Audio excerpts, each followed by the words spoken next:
कोलकाता में डॉक्टर की हत्या के विरोध में बलरामपुर अस्पताल के डॉक्टर मन करी नावे हड़ताल। मरीज मन ला इलाज में हुई सावे परेशानी। बलरामपुर के जिला अस्पताल में आज डॉक्टर मन हड़ताल में रही हैं।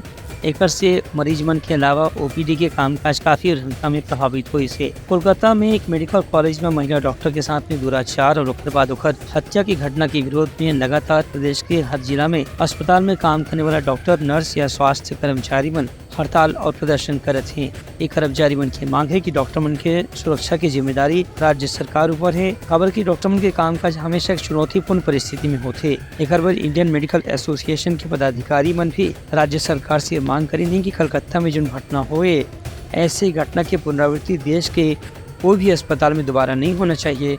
ये बात ला सुनिश्चित करे बर राज्य सरकार ला डॉक्टर मन के सुरक्षा के संबंध में एक कड़ा कानून के निर्माण करना चाहिए और ओखर लागू करे बर पुलिस प्रशासन ला भी पर्याप्त अधिकार सौंपना चाहिए। ब्यूरो रिपोर्ट, उटलंघा न्यूज़।